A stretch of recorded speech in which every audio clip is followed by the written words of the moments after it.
I don't like to preempt what will happen today.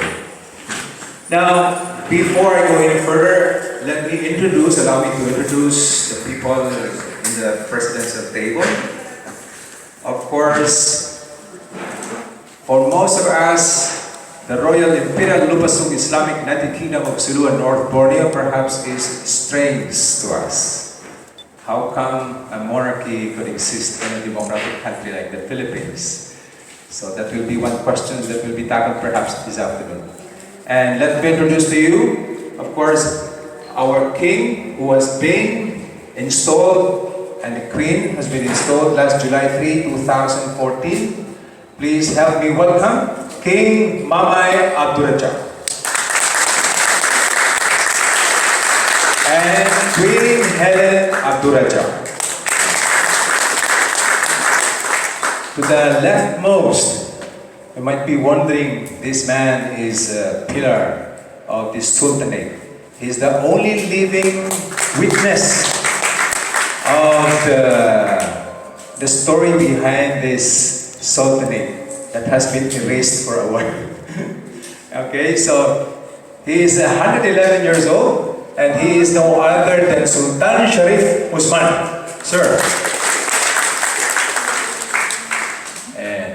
And to the right of the king, and to the left of the king, is of course our council chairman of the Peace, Defense, Economic Development Council, chairwoman by Amira Rose Sila. And to her left is our Royal Ambassador to the UN, United Nations, and the United States of America, Dr. John Epperson. Next to him is the Chief of Staff of the Royal Armed Forces, Dr. Romel Abubakar. And to the leftmost is the Chief or the Prime Minister of our tribal government, Prime Minister Jose Injinto. So to give you a preview of what will happen today, let me give you our chairwoman for the Peace, Defense, Economic Development Council, chaired by Amira Rose. Oh, okay. So for a brief introduction, let me introduce to you Dr. John Epperson. Thank you, Paul. We had the PowerPoint. We thought it would be helpful, especially for those first-timers that the press got into, for a backgrounder. So go ahead and, it's just a brief overview of how we got here today and the relevant documents, which are very, very relevant and, of course, foundational. The purchase points, and of course we're not going to go long over the history of the Muslim plight. This is not a Muslim issue. It's a geographic issue. It's not a racial, it's just geography. December 10th, 1898, the Treaty of Paris. U.S. and Spain paid $20 million, but in that contract, in that sale of property, like a title, it was a survey, and that defined the areas. And those areas were Luzon and Visayas into a line. If you read Article 3, the geographic coordinates are actually there, the exact map that was purchased. The specifics of the cession were later clarified in 1900 by the Treaty of Washington. Nobody talks about that. Why? Because it talked about the boundary line between the Philippines and North Borneo was further clarified in the convention between the U.S. and Great Britain, because it involved Borneo. Why?